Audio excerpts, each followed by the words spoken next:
Good afternoon, and we will start the press conference of the Minister of Foreign Affairs of Russian Federation, Mr. Lavrov, with the question. Please. Добрый день. Я приветствую всех, кто продолжает проявлять интерес к российской внешней политике, к нашей работе в Организации Объединенных Наций. Мы хотели начать сразу с вопросов и ответов.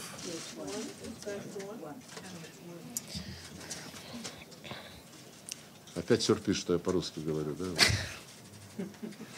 Хотели начать с вопросов и ответов, но я вынужден начать с очередного факта использования киевским режимом террористических методов.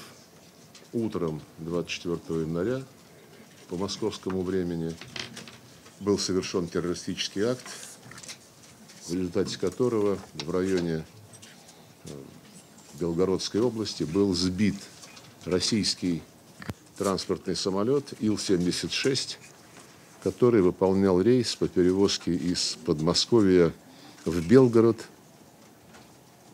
65 военнослужащих вооруженных сил Украины, которых сопровождали 3 российских офицера и экипаж в составе 6 человек. Все они погибли. Украинских военнопленных везли в Белгородскую область для того, чтобы осуществить очередной обмен, согласованный между Москвой и Киевом.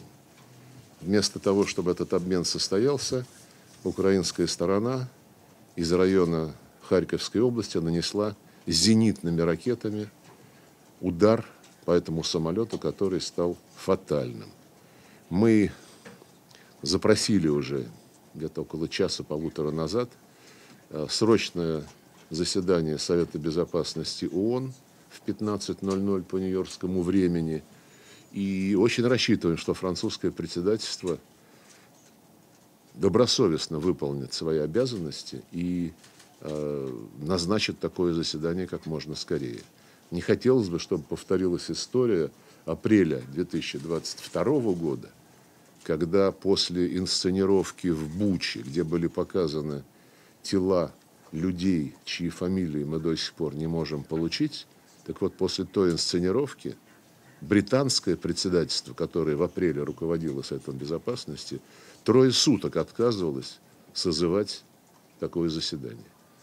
Я надеюсь, что по этому пути наши французские коллеги не пойдут и созовут, как мы и просим, срочно заседание Совета Безопасности сегодня в 15 часов.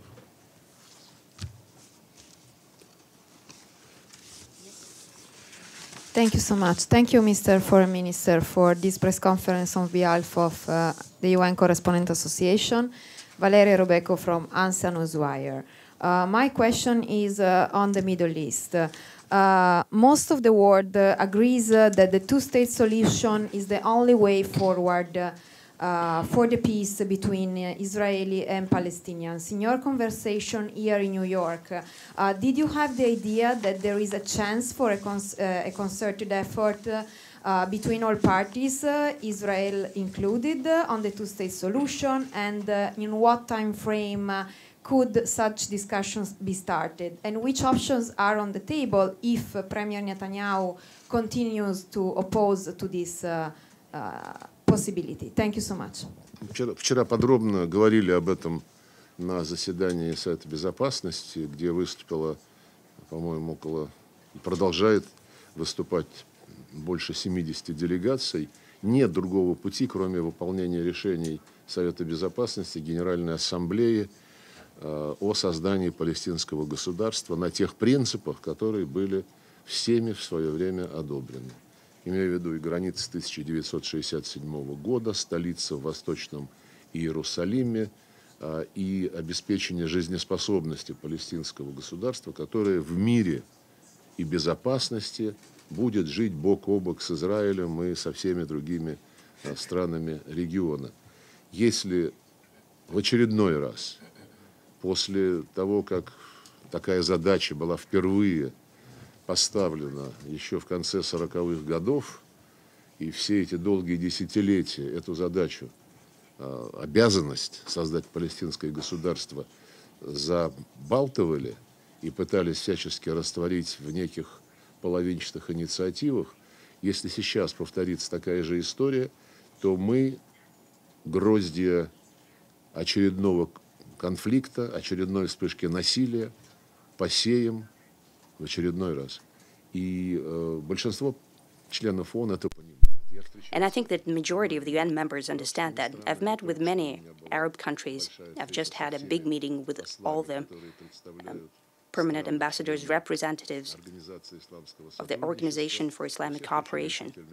They're very resolute in their intention that an official decision should be made about the creation of the Palestinian state. And negotiations should start, that should be accompanied by neutral and effective mediators. Unfortunately, the Middle Eastern Quartet exists no longer. The United States have done everything in their power to thwart its efforts, saying that they'll do it single-handedly, the mediation. I mean, what it led to, we all know fully well. And naturally be very resolute for the initiative in creating such a mediation mechanism that would prepare, ideally, an international conference on the Palestinian issue. Such initiative should be taken on by the regional countries, first and foremost the League of Arab States representatives. Well, the first step, I've spoken about that yesterday, and today we spoke about it with the Islamic Cooperation Organization representatives. It seems absolutely necessary to make an effort to rebuild the Palestinian unity for all Palestinian factions and all those who are working with them from abroad, for them to get together and to rebuild, to announce the rebuilding of the unity of the Palestinian unity as an important foundation for the future Palestinian states. Without that, all mechanisms that you have mentioned that have been discussed in the back rooms, they won't be viable. They would only be aimed at creating this seeming change in the Gaza Strip without unification with the Western Bank. Without that, bringing back together the disunited Palestinian side, broken apart, they'll be just trying to spend time. And naturally, we're very worried about the statement by the Israeli PM that they're not talking about creating the Palestinian state.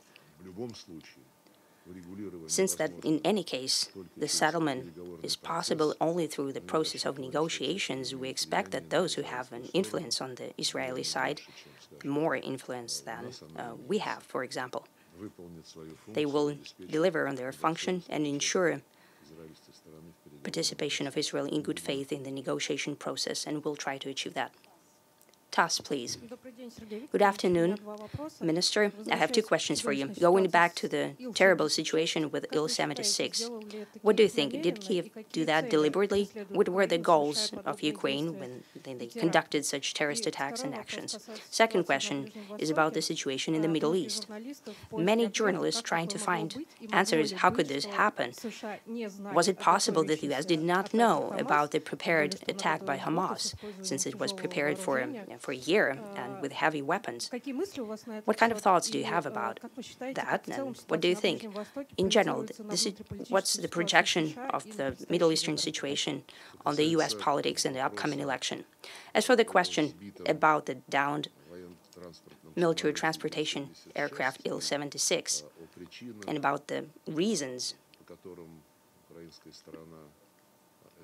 behind the Ukrainian criminal act, we're trying to find out the facts right now. The first reports that we've seen were that right away, after the aircraft was downed, after the shelling from the anti-aircraft, with the anti-aircraft missiles, the Ukrainian side mentioned yet again their victory of the victorious Ukrainian armed forces. But when they found out, when it became known that it was a POW swap plane and the Ukrainian officials from the military ministry could not know about this swap. Right away, the Ukrainian propaganda started to sweep it under the carpet. Such overly emphatic notions of their victory. And they're trying to find other explanations. Yet again, we're just getting the information. It's being rechecked. And for that, we're also insisting on the calling of the Security Council session where the Ukrainian side could tell us how it all happened.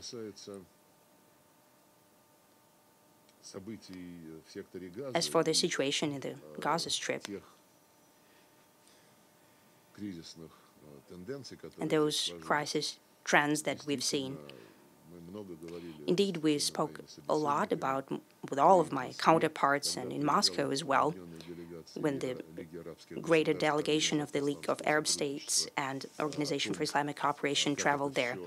When we were discussing the way it all exploded, you probably remember 2 weeks before the 7th of October, Jake Sullivan gave an interview and said that the situation in the Middle East has never been so peaceful and calm for the last 20 years. Such words were said.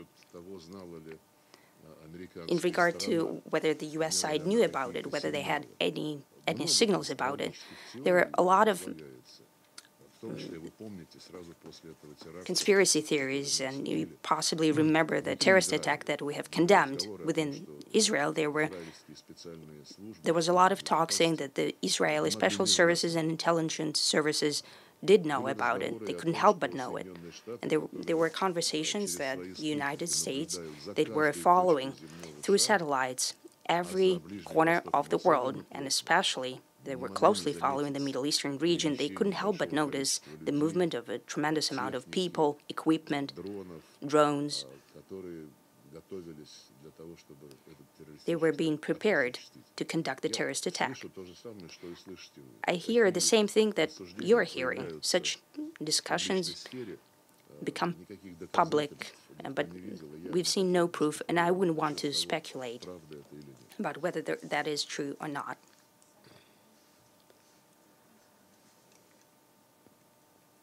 Minister Lavrov, welcome back. Sherwin Briceby, South African Broadcasting. What is Russia's position in regards to South Africa's case at the International Court of Justice, accusing Israel of acts of genocide in this war in Gaza?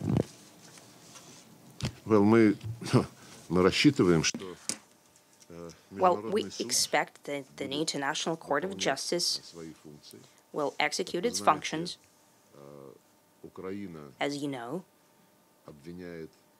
Ukraine is accusing Russia of violating the Genocide Convention.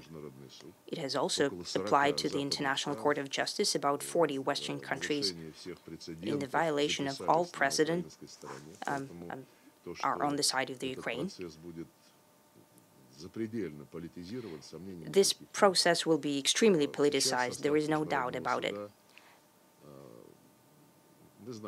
Well, we know that all judges should be unbiased except for possibly the International Criminal Court.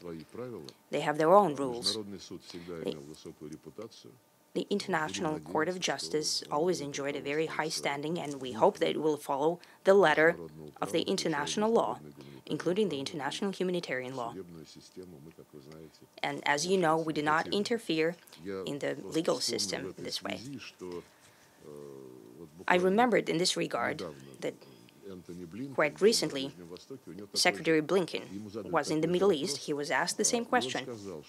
He said that the Israelis' case against Israel to the International Court of Justice is distracting the attention of the global community from the settlement of the Palestinian-Israeli conflict. If that is indeed so, the attention is being paid, but it's been distracted. We don't see any attention from the United States, except for an attempt to drag out the situation, not to allow to any decisions by the United Nations Security Council on stopping that. But we see an attempt to use a wording that gives a carte blanche towards a collective punishment of the Palestinians. We'll see what happens. The court has its own obligations, its own statute, and all the obligations are written out there.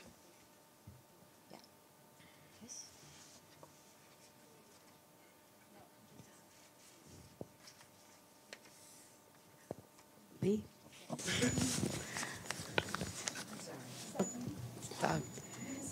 Excuse me, I'm sorry, the third row, Evelyn Leopold, please.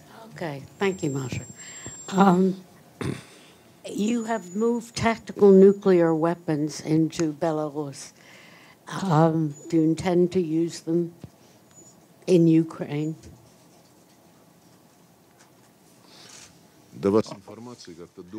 Well, it takes a long time for the information to travel to you. It happened 6 months ago. It was all explained by President Putin, President of Belarus. It was said from the very beginning that considering the measures by the United States and their allies, the measures on modernization of the nuclear arsenal, that in the violation is using in nuclear sharing in the violation of the non-proliferation treaty, and considering that the servicemen of these 5 countries are being taught how to use these tactical nuclear weapons, considering that for many years, when the U.S. tried to raise the topic of tactical nuclear weapons and to put it at the center of our strategic stability discussions, they were trying to achieve the situation where all of the tactical weapons of the United States was returned to the territory of the U.S. simply for the fact that it's being deployed in Europe is strategic for us. It's right next to our borders, but they denied to do that vehemently. And we said that since they're updating their arsenals of tactical nuclear weapons, we cannot be fully aware, we cannot fully understand why it is being done. So yet again, considering that they're denying and refusing to bring back these weapons to their own territory, upon the request of the President of Belarus, we will transfer part of our tactical nuclear weapons to be situated on the territory of the Belarus Republic. Everyone knew about that. Naturally, the West tried to be a bit hysterical about it, saying that they can do it, but we can't. So,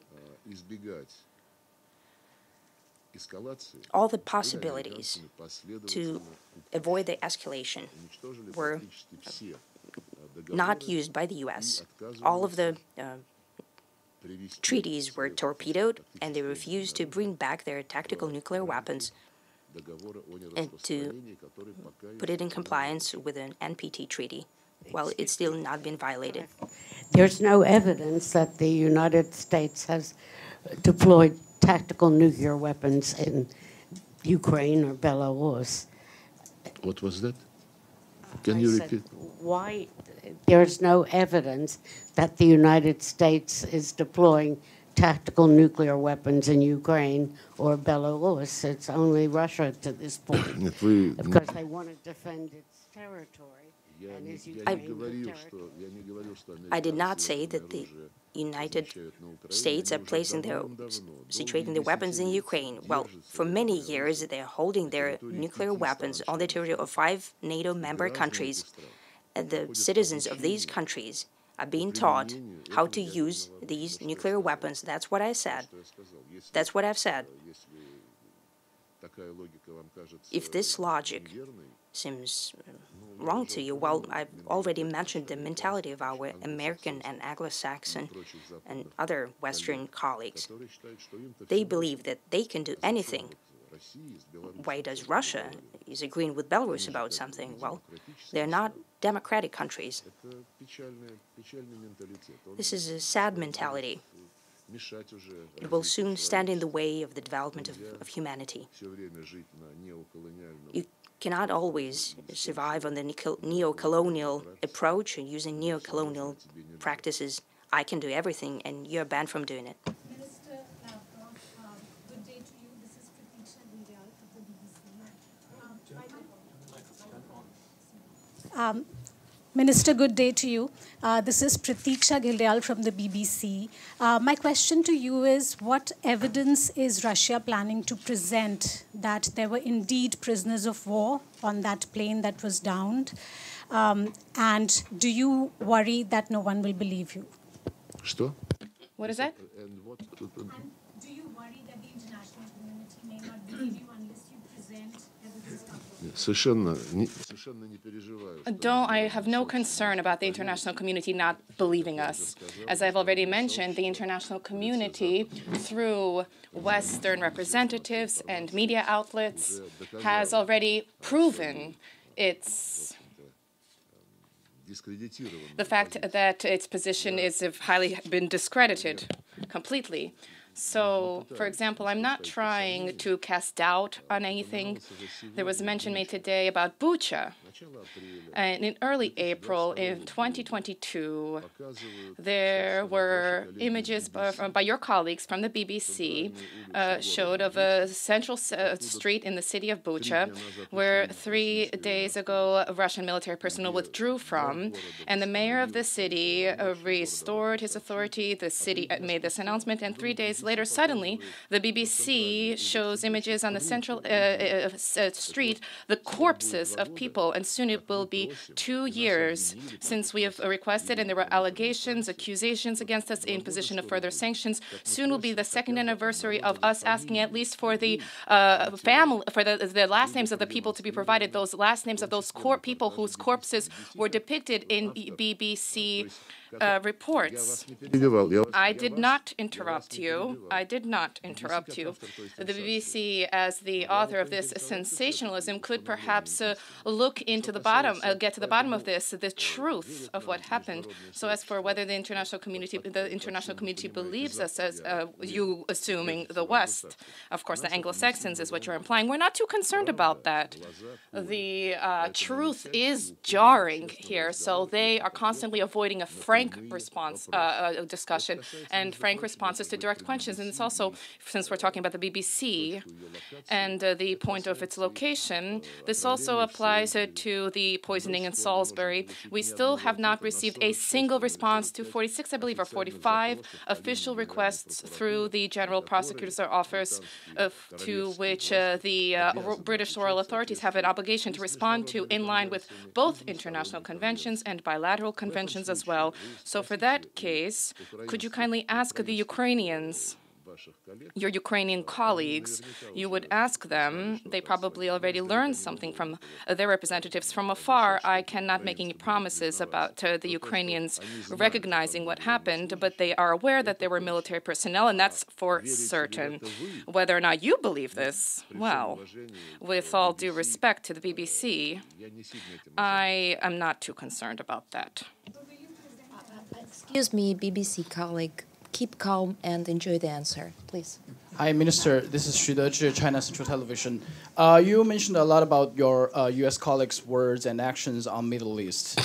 Given the fact that the Israeli government has rejected two-state solution clearly and repeatedly last week, do you think U.S. still have the influence to push Israel for a ceasefire or two-state solution? And what do you think? How much does the U.S. foreign policy on Middle East contributes to current situation in Middle East? Thank you. I'm not in a position to discuss the topic of how relations are shaped between the United States and Israel. This is a matter of their bilateral contacts. The only thing I can do is to confirm that, like the majority of those present here, we have been reading the reports from U.S. media outlets about how there is a dispute here within the administration, a dispute about how to make Israel more constructively minded. But I don't know how this will conclude. There is a president, there's a national security advisor, there's the Secretary of State, a large number of deputies.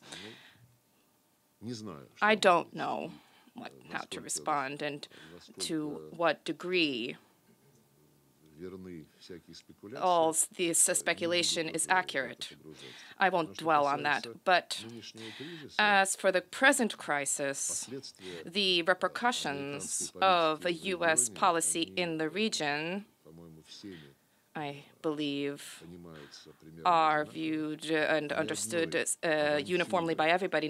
Not a single misadventure over the past decades that was undertaken by Washington with a reference to, they invoked their fundamental security concerns 10,000 miles across the Atlantic, apparently risks the security reposed. Not a single of these misadventures resulted in a situation where a country that fell under attack began to live with more prosperity in better ways. Many states no longer exist. For example, Libya, its statehood has been completely destroyed. Iraq, everybody is aware of the shameful conduct of U.S. diplomacy in their attempt to justify this aggression, which completely failed with their so-called material evidence. And after the invasion into Iraq, the Islamic State emerged when the United States disbanded all of the structures from the Ba'ath Party, including the army, the officers, Saddam Hussein's officers, in order to maintain safeguard the possibility of maintaining livelihoods for their families. En masse, they joined the Islamic State of Iraq and the Levant, and they comprise the nucleus of this. And the same applies to Al-Qaeda, incidentally. Not long before this, the Al-Qaeda emerged as a result of the U.S.'s invasion into Afghanistan, like the invasion into Syria. This also spawned Jabhat al-Nusra, which is now called Hayat Tahrir al-Sham. And we are aware, for example, of the fact that in Syria, those bases where the U.S. illegitimately established in the east of the country, where they are attempting to establish some kind of a quasi-state of the Kurds, thereby establishing explosive problems at the regional scale, they continue to maintain contacts with certain fighters of the Islamic State who carry out recovery efforts, rehabilitation there, their training there, following the instructions of their U.S. handlers. They are participating in a host of operations and terrorist acts that are far beyond the Middle East. So the influence of the United States on the Middle East, as they say, we'll deal with this ourselves. And the same with Palestine-Israel conflict. They ended the quartet. They disbanded the quartet of the Middle East mediators, and they took everything into their own hands. We see what this resulted in. This is just another example of a situation where, as a result of the U.S. leadership, we see tragedy take place. Minister, thank you very much for your time and for this press briefing. I'm here. I'm Vusala from Azerbaijan News Agency report. So my question is about how do you assess the normalization process between Azerbaijan and Armenia? And also, will Russian peacekeepers leave the Karabakh region of Azerbaijan in 2025 as defined in the trilateral agreement of the November 2020? Thank you. Well, rather President Putin personally played a decisive role in the way that the war was stopped in November of 2020 and in the agreement that was reached. A number of trilateral documents were achieved at the senior level, Armenia, Azerbaijan, and the Russian Federation. These documents determine the key parameters for the resolution, including questions of border delimitation, the unblocking of trade and transport routes, as well as the signing of a peace agreement.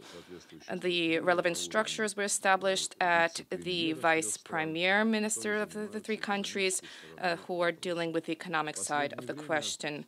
Recently, we have been observing how, after these agreements were reached, Western colleagues decided that it apparently was incorrect that the Russian Federation was attempting to achieve progress on that track. So what they began to do was to lure the Armenians and Azeris, either Brussels, Paris, Washington, or to Prague, to bring them in. And incidentally, in Prague in the year 2022, Prime Minister Pashinyan signed a document, and this document stipulates that he recognizes the territorial integrity of Azerbaijan within the 1991 borders. This means that Nagorno-Karabakh Autonomous Oblast, as it was called, Karabakh, there constitutes an integral part of Azerbaijan. This was a surprise to us because prior to this, discussions focused on various options for a settlement to the question of the status of Karabakh, but Armenia did this single-handedly. And since then, the question of status of Karabakh has been closed. And yes, there are peacekeepers who remain there even after everybody recognized Karabakh as part of Azerbaijani territory. But this question no longer applies to the Armenian side. This is a matter of bilateral relations between the Russian Federation and Azerbaijan. The presidents discussed this matter. They agreed that at the present juncture, the presence of Russian peacekeepers is playing a positive role in order to reinforce stability, to build trust and confidence in the region, and to help facilitate the return of those residents of Karabakh who will wish to do so. Yes, thank you. Joseph Klein, Canada Free Press.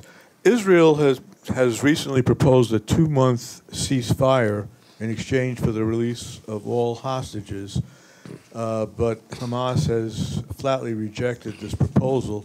Moreover, you mentioned and criticized Prime Minister Netanyahu for his negative comments and apparent rejection of the two-state solution.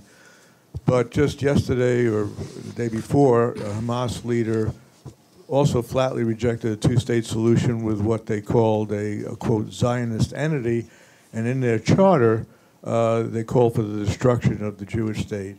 So I'd like your comments on that. Thank you.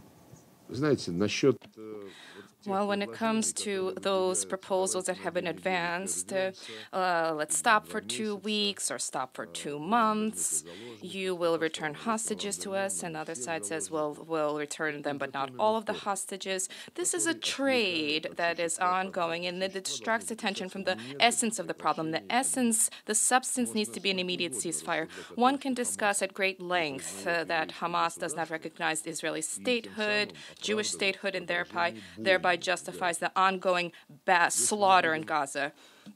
If we are to only draw attention to the surface of what is transpiring, to individual manifestations, and if we fail to see what's going on over the horizon, where there needs to be the establishment of the Palestinian state, these kinds of incidents will continue to erupt throughout.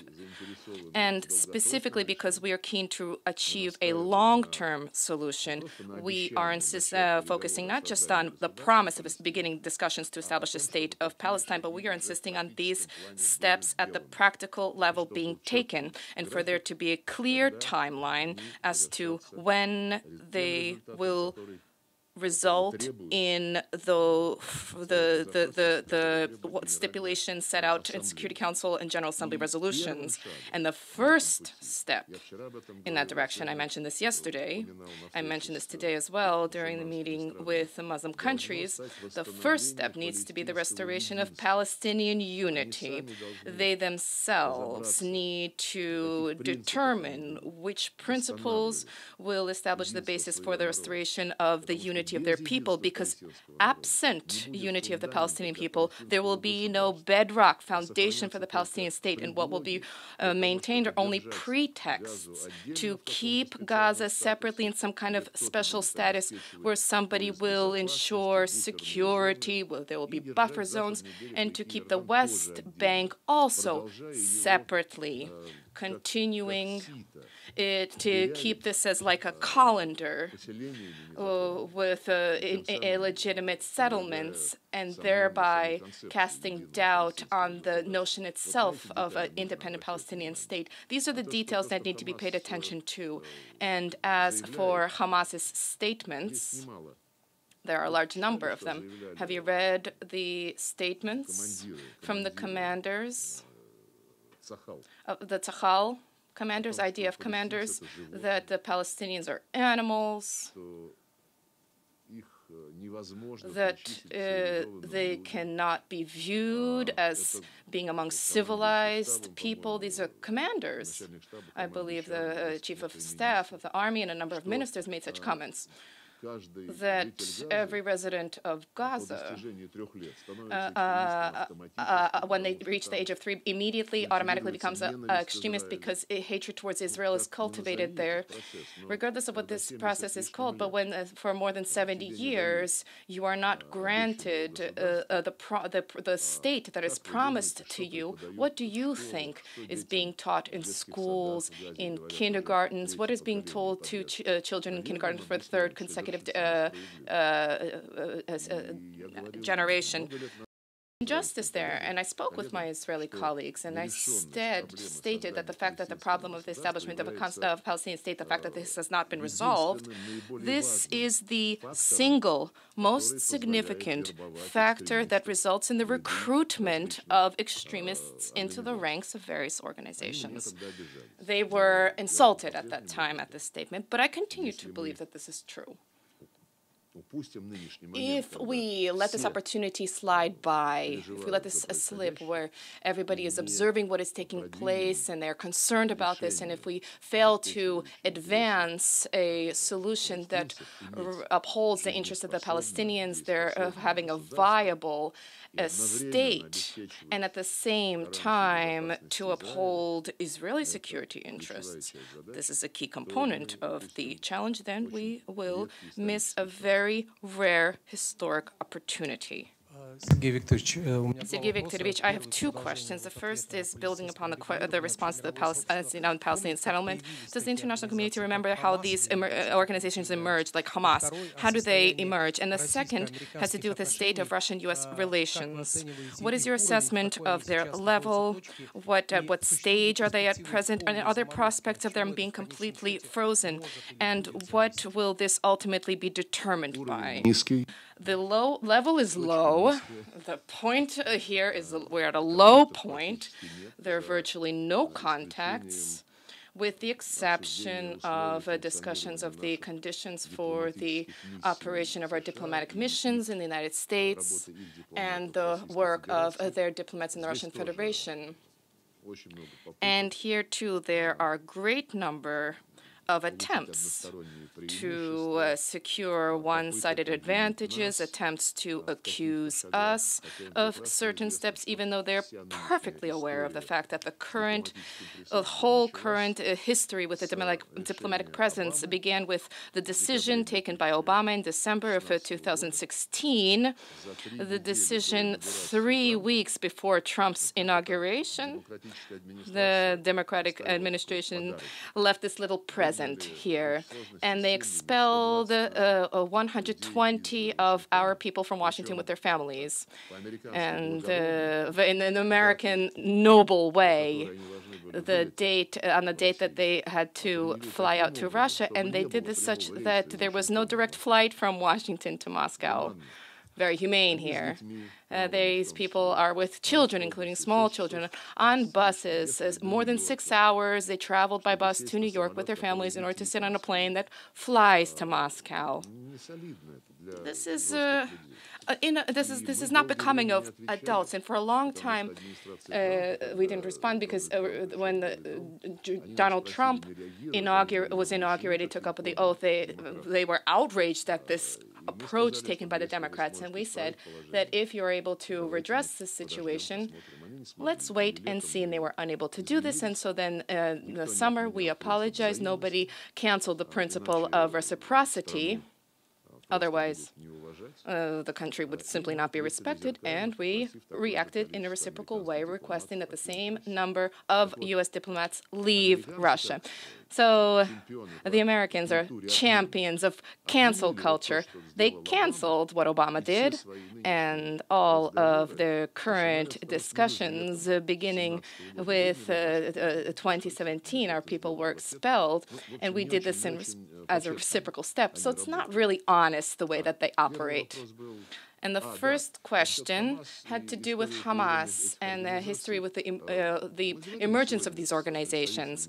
We discussed with representatives of the Organization of Islamic Cooperation. They remember well how all of this happened, the way that Hamas was being used in order to resist the Fatah in Ramallah and in order to balance out and through Hamas. I won't delve into the details here, but what's interesting is that in 2006, when elections were being prepared in Palestine, I remember I spoke with Condoleezza Rice, and our assessment of the situation was that perhaps it is better to advise the Palestinians to delay the elections for a little bit, because when one considered the sentiment in Gaza and the West Bank, it was evident that there was a sharp uptick in the popularity of those with radical positions, including Hamas specifically. And Condoleezza and Rice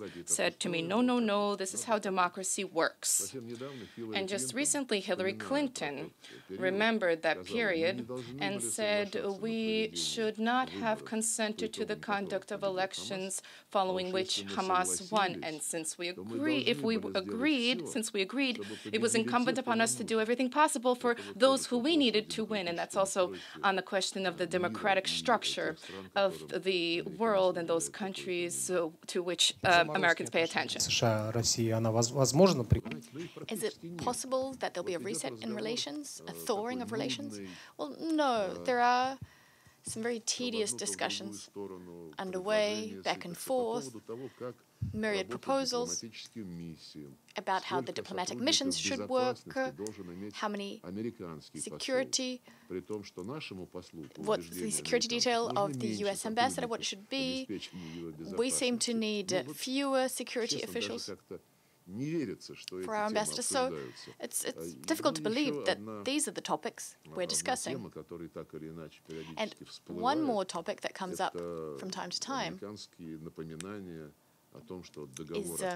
the Americans reminding us that there is a New START agreement and that Russia has frozen its implementation. Let's resume this work. We've told them time and time again that it says in the agreement that it's been agreed and it's underpinned by the principle of indivisible security, equal rights, mutual respect, and everything else, including inspections of nuclear sites. All of that stems from those principles. But the principles have been trampled into the ground by the Americans. And yet, they put it simply, they say, no, that's something entirely different. The fact that we're practically at war with you over Ukraine, the fact that some people have called you enemies. Someone, in fact, actually said Russia is an enemy. Also, the fact that we've pitted practically all of Europe against you, just like back in the day. Napoleon pitted all of Europe, gathered all of Europe under his flag to combat Russia. Hitler did the same, bringing together a lot of powers under the Wehrmacht to combat Russia. And now we have Zelensky espousing Nazi ideology. They're trying to make sure that everyone toes the line in their position vis-à-vis Russia. But I had a press conference roughly 10 days ago, and I had a question put to me about this. Was there a response to the unofficial U.S. request, a request for strategic dialogue on this? And we did respond in January. We expounded on our position. We don't have anything to say at this point in terms of the types of weapons enshrined in the New START agreement. Can discuss that, but there can't be any inspections, especially given the fact when we've had cases where our strategic sites have been shelled by long-range weapons. The Ukrainians did that, weapons which couldn't have reached those sites without U.S. assistance to modernize them. So I'm sort of evading the question, if you will, but that is my answer. Thank you very much. What happened? There's too much COVID and other bad bugs floating around New York. You are among friends. I know. It's always nice to see you in this room. Thank you for giving us this press conference. Mr. Foreign Minister, are you concerned that North Korea will no longer seek reunification with South Korea, and are increasing tensions on the Korean Peninsula a concern for Moscow? And can you confirm that President Putin will visit the DPRK? A strange question, because our relationship with the DPRK is proceeding nicely. It's developing quite actively. We see that the DPRK is trying to be independent, not to dance to anybody's tune. And we also see the US bringing together a new military bloc together with Japan and South Korea. They're cobbling together this bloc, and that bloc is building up military activity, it's creating large-scale, it's conducting large-scale exercises, and the objective is clearly stated. They're preparing for war with the DPRK. For years, we promoted the idea of establishing a peace and security zone on the Korean Peninsula. This idea was enshrined as one of the goals of the so-called six-party talks, and then it was ignored. Every time it came up, the Americans came up with some excuse. It's premature to discuss these kinds of agreements, arrangements. We need some more time to think. So it never really got off the ground. This group, which would discuss mutually acceptable security guarantees, confidence-building measures, and so on and so forth. Having said that, the rhetoric we're currently hearing from South Korea, this rhetoric all of a sudden became even more hostile towards Pyongyang. In Japan as well, we hear aggressive rhetoric, and they're seriously talking about, in Japan, of setting up, first of all, mission and then infrastructure, NATO infrastructure. The US are also sharing their infrastructure, setting up the infrastructure, and then North Atlantic infrastructure there in Japan. They're also talking about the fact that the UK, Japan, and the ROK are going to develop their cooperation. It's quite wishy-washy the way they phrased it, but they said something like nuclear-related cooperation. And yes, Kim Jong-un made the statement that he made. You see, the thing is, Netanyahu said that there will be no Palestinian state. Kim Jong-un said we're not going to unite with them, with the South Koreans. It's terrible when instead of unity, we have trends which divide us. And yet this is a systematic process across many regions. And the main contributor to that trend are those who believe to be the masters of the universe. They think that they ruled the earth for half a millennium, telling people how to live, and that they're going to continue doing the same thing. This logic completely ignores the reality of the situation, which is objective. And that reality is the following.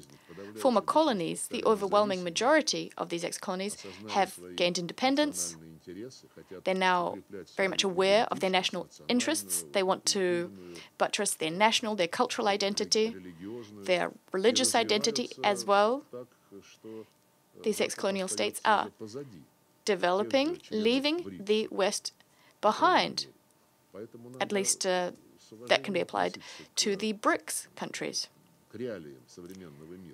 So the ex-colonial powers have to face up to the reality in today's world. You shouldn't just think that you're so strong just because you have the dollar, you can strangle people with this dollar, you can disconnect people from the SWIFT system, or you can reject applications for IMF loans.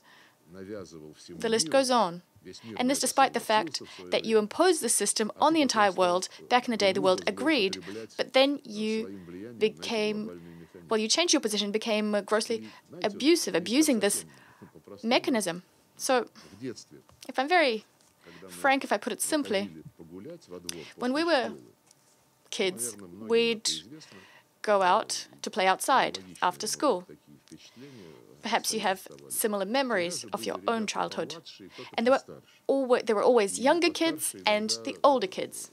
And what the older kids did is, well, sometimes some of them were hooligans, they made fun of the little kids, and little kids would get upset, but then they grew up fairly quickly, and then they fixed the situation.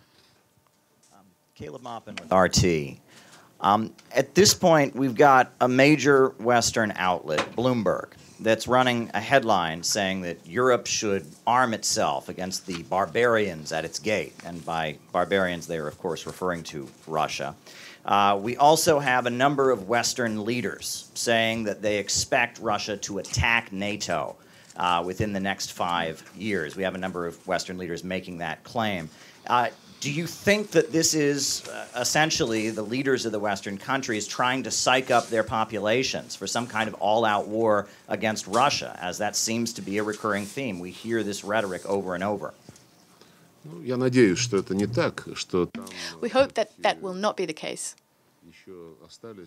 We hope that there are some smart people left there, left in the room, people who are well-versed not just in history, but who have the instinct to protect themselves. I also heard Biden saying something similar, warning that if Ukraine loses the war, then Russia will march on the Baltic states, on Finland, and on other NATO members. Such statements were also made by lower-level leaders, not just by US leaders. See, I'm inclined to believe in reason, in the reasonableness of the US leadership. So I see this as an attempt to achieve short-term objectives, that is, allocating funds to Ukraine, dispersing funds to Ukraine. They think that they can instill fear in the Congress with these fairy tales, with these concoctions. They hope that this will prompt Congress to compromise and give 60-odd billion to Ukraine as part of an aid package, with some money going to Israel, some money as well to set up equipment around the border. I don't know. I think the people actually making these pronouncements, they understand themselves. They understand full well that these are, well, how should I put it? that it's hogwash. And President Putin, in fact, has commented on this narrative. He did this recently. You can look up that interview, listen to it. There's no need, there's no desire, political, military, economic, to attack anyone. We don't have that desire. There was no need for us to start a special military operation. We wouldn't have had the need to do that unless the West allowed for the coup d'etat in February of 2014, and it did, and then it gave the coup participants carte blanche. They immediately said that the status of the Russian language in Ukraine would be revoked. They proclaimed people living in the Donbass and the Crimea as terrorists because they opposed the bloody anti-constitutional coup. Then a war was waged on the Donbass. And we did this because the Germans, the French, the Americans asked as well. They begged us to stop this war, to sign the Minsk Accords, and they were in fact signed just here at the Security Council, in the Security Council chamber. They were signed unanimously, and then that would have worked had they been implemented. Everything would have worked out. But it turned out that amongst the signatories, aside from President Putin, no one was prepared to do that, to recognize that. The special military operation became inevitable after many, many years throughout which we tried to convince the West that they shouldn't turn Ukraine into a direct threat on our borders, not 10,000 miles away, like the US used to say, Iraq, Afghanistan, Libya, Syria, Yugoslavia. They said that these states posed a threat to US interests. But we're talking about a country that's bordering our country. It's not an ocean away. And these lands, Russian people developed them throughout centuries, and the descendants of these Russians live on these lands, and yet their descendants have been banned from speaking the Russian language. So it's a different situation. It's a shame that some are going down that road in Europe, that they're trying to ban Russian culture. It's unbecoming for those who proclaim themselves to be members of the EU, which they believe to be high honor. Thank you very much. Stefano Vaccara, La Voce New York and the Ital Press. In Europe, there will be the election soon, the European election. Does Russia expect that this could change the relationship? Something could change in favor of Russia? And then also former President Trump, he said that if he will be back in the White House, he will resolve the wars in a matter of days. Now, do you believe him that that he will be able to do that? You know, there are lots of things that happen, lots of statements, day in, day out. They're published, and we can ask the same question in relation to those. Do you believe them or don't you? And I don't really want to play that game. I can't believe something that is immaterial, that's intangible. Time will tell. We'll see. I doubt that the Ukrainians will be prepared to agree to any kind of settlement. Zelensky has been relatively rude when he commented Trump's comments. Well, that's Zelensky's style. And in fact, the entire leadership is somewhat uncouth. If you might remember, Scholz, the Chancellor of Germany, well, there were some untoward comments made by the Ukrainian leadership vis-à-vis Mr. Scholz. He called him liver sausage. They called him liver sausage. As for the European Parliament elections, are those the elections you're referring to? Elections to the European Parliament? Well, this political body, I don't know it that well. From time to time we hear Russophobic statements decisions being adopted at the European Parliament. So I'm not particularly interested in it. I'm not following those elections. I think what's much more useful is trying to figure out which European countries are going to hold elections, and in those elections, which countries are trying to make sure that European nations aren't going to be dissolved in this faceless machinery in Brussels. That's much more interesting, following that, than seeing who's going to agree, who's going to come up with what deal to be elected to the European Parliament. Thank you so much. My name is Afram Kusaifi from Arab News Daily. I'm here.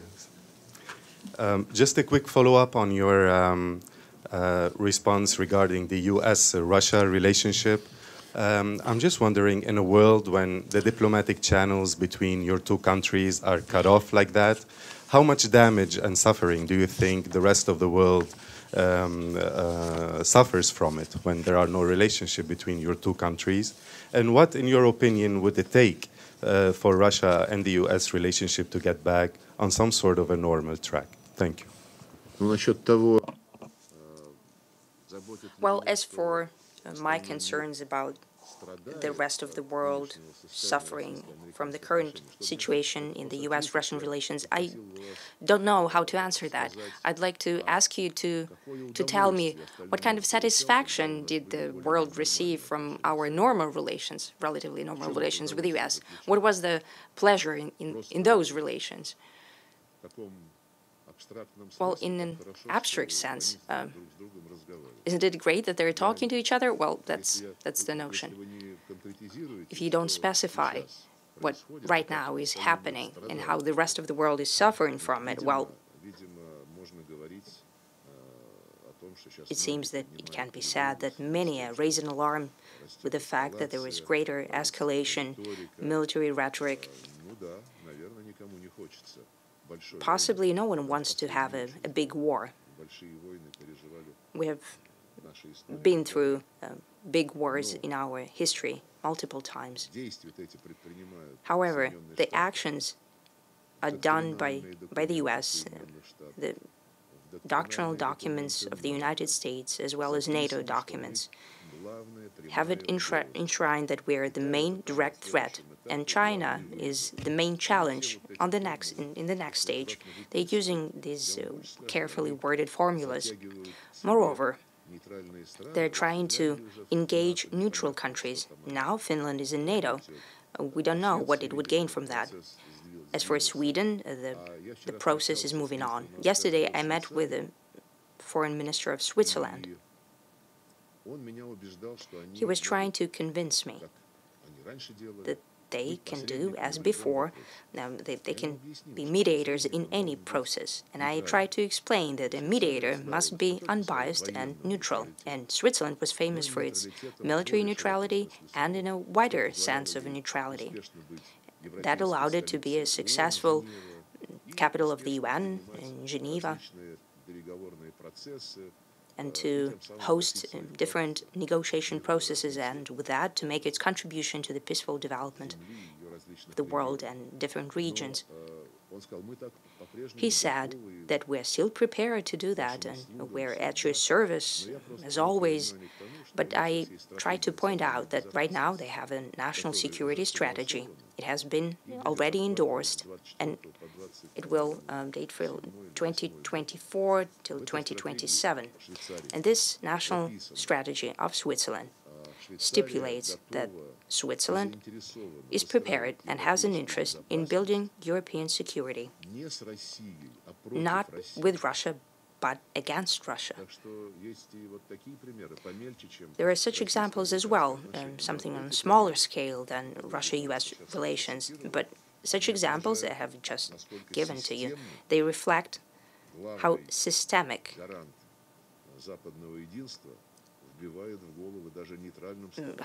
the systemic actions of the main guarantor of the Western unity, that everyone is following the anti-Russian and Russophobic positions. And that's regrettable. Thank you very much. My name is Marion Schmickler. I'm with ARD German Television. And I was wondering whether you've had a chance in the last couple of days to meet up with former President Donald Trump or with members of his campaign team. Have you already written an article about it? Not yet. Thank God, because I haven't met with him. Thank you, Maria. Thank you, Mr. Foreign Minister Lavrov. My question is regarding Indo-Russia relationships. Just recently, we heard that there has been an Eastern Maritime Corridor between the two sides, and I wanted to get your opinion on how Russia views the potential impact of the Eastern Maritime Corridor on the country's trade relations with India, and also its broader economic interest in the Pacific region as well. Thank you. I think this is a question that requires a great answer, a big one, a detailed one. But we, as an overwhelming majority on the Eurasian continent, have an interest in new corridors that would ensure, first and foremost, cheaper logistics, faster delivery of goods than it happens right now, or through the Suez Channel or around Africa. And number three, everyone has an interest in creation of logistic and transport chains that would not depend from the West. They will be independent of those who systematically abuse their position in global trade and global transportation routes. There is a north-south corridor that would allow to bring from the Baltic Sea goods efficiently, reliably to the Persian Gulf. There is a plan to connect ports of Russia in the Far East and India. There is also an initiative, Europe, Middle East, India. That's all. It's up to the Western Europeans. They're promoting this topic. For us, the priority is the north-south corridor, and it will benefit India directly. It will go through Russia, Azerbaijan, Iran, and further down to India. And Pakistan has also an interest in that. Right now, there are plenty of discussions. The Northern Sea route is of great interest to India and China. The Northern Sea route, considering the global warming factor, and a promise that it will be very soon will be navigable all year round, it will compete with all other transportation routes, winning more time by 1/3 compared to the Suez Channel. We've discussed that with the Indian colleagues, not through our ministry, but it's up to Ministry of Economics, Finance, heads of government. But it's one of the main future tasks for our regional development. Spasiba. My question is regarding Afghanistan. Recently, you mentioned the importance of Taliban engaging with the National Resistance Front and also to establish an inclusive government.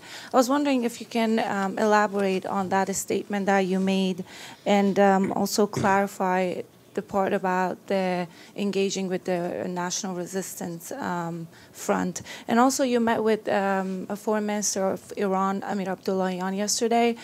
Did you talk about what is going on in the Red Sea and the Houthis? If you can also give us something on that. Yes, we have discussed it. There is an aggression taking place in the Red Sea, a direct illegal aggression in the violation of all principles of international law. The organizers of this aggression, they're lying when they're saying that this is self-defense in accordance with the UN Charter. Our mission in New York has distributed yesterday or today, you quite possibly have it, they have distributed a document that provides all the necessary argumentation that was used by the UK and the US, and they're showing that this is just pillaging and not self-defense. As for Afghanistan, we've never evacuated our embassy in Kabul. It continues to function. We keep in touch with the Taliban. There are people who have the real power in the country. But we, as the rest of the UN members, do not officially recognize Taliban, as they have taken upon themselves an obligation on several matters, including the respect for human rights, first and foremost, women and girls, also creating an inclusive government, inclusive in terms of ethnic background and other, because there are Uzbeks, Tajiks, Pashtuns, and Nazareans. But politically, they're all Taliban. We're not talking about the ethnic composition, but we would like to have ethnic, religious inclusivity as well as political inclusivity. There was former President Hamid Karzai and Chief Administrator Abdullah and other non-religious leaders who would like to stay in their country, and they would like to help bring it back, put it back on track. And as you know, the U.S. don't give up the money of the others, $9 billion that could be used to solve acute humanitarian social matters in Afghanistan, but they pocketed $9 billion of Afghanistan's money, and they don't explain it. As for the National Resistance Front, indeed, it acts in the north of Afghanistan. Their position does not give us hope that we'll be prepared to enter dialogue with Taliban, but it should be strived for. They're all Afghanis, and we're standing for it. However, for that, those who have an influence on the National Resistance Front, the National Salvation Front, they also need to encourage the peaceful approach, but not just take it as a given the continued military actions that happen from time to time. Yes, thank you. My name is Anas As-Sabbar from Sky News Arabia. Two questions. The first one is, do you think the quartet on the Middle East is dead? And does Russia now playing an active effort to fix what happened recently? That's number one. Number two, there are multiple reports saying that the White House and the State Department and the Pentagon are in discussion to withdraw the U.S. forces from Syria. I don't know if you answered this before, but what is your comment on that? As for the quartet, I have commented on this topic in detail, and here in New York as well. For many years, possibly starting from the point when the roadmap of Palestine-Israeli settlement was endorsed, it was many years ago, we, Russia, advocated for a fully fledged membership of the League of Arab States in the quartet, because it seemed that it was half colonial. U.S., Russia, EU, the UN, and no one represented the Arab countries, and it was about the Middle Eastern settlement. The only thing that was achieved was that the rest of the quartet members agreed to invite from time to time the representatives of the League of Arab States when the main discussion would have already been over, and to simply inform them on what the senior partners have agreed upon, whether they have agreed on something. Right now, when I've mentioned the term that we have an interest in a new, effective mediation mechanism, I have also noted that the leading role should be played by the regional countries. What I've taken from my multiple discussions with these countries, with Jordan, Qatar, Emirates, and other colleagues, that they are prepared to take over such an initiative and to spearhead it. It would not be easy, since the instincts die hard, And the US instinct is to solve all the issue on their own and to tell everyone what they're supposed to do. That, for example, Mahmoud Abbas should appoint someone as a Gaza protector. These instincts are hard to get rid of. We have no issue. We have no discussions with the US on the Middle East. And here, collective efforts in the support of the regional states would be quite in place. They will be well placed. But it was annihilated. And I think that the new mechanism should consist of the core from the regional countries. If they consider it reasonable to engage Russia, China, and other countries from outside, it will be up to them. It will be their decision. And I think that everyone would have to agree then to work in lockstep and without launching some schemes in parallel that would distract attention from that. As for the withdrawal of the troops from Syria, well, that already happened once when Donald Trump, then the president, mentioned that they're leaving Syria. Right away, the leaders of Syrian democratic forces asked us and our military servicemen to help them establish connection with Damascus.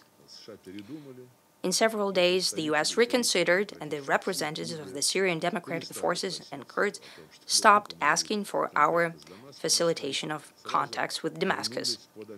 They returned right away under the US wing.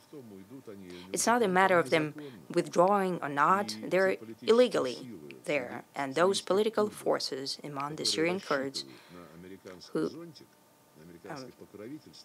expect to have the US umbrella and their protection, they're betting morally wrong. Thank you very much, Foreign Minister. I'm over here. This is Sharifa from Anadolu. Pentagon has indicated a willingness to work with Turkey to move away from the state of conflict, and it's referring to Turkey invoking the Montreux Convention. And this has widely been understood as a desire to repeal the convention. What are your thoughts on this? And another question is President Putin... One second. Who expressed interest? Pentagon. Pentagon. Oh. Yes. And is there a plan for President Putin to visit Turkey in the near future? Thank you so much.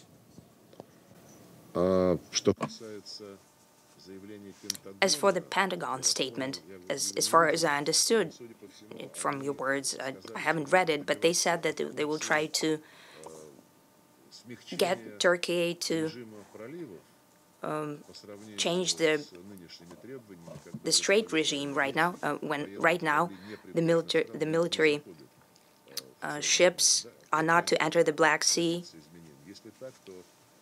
If they want to achieve that, then our Turkish colleagues have told us multiple times that as protectors of the Montreux Convention, they will strictly follow its provisions. I understand that the Pentagon, well, Lloyd Austin is back to work, right?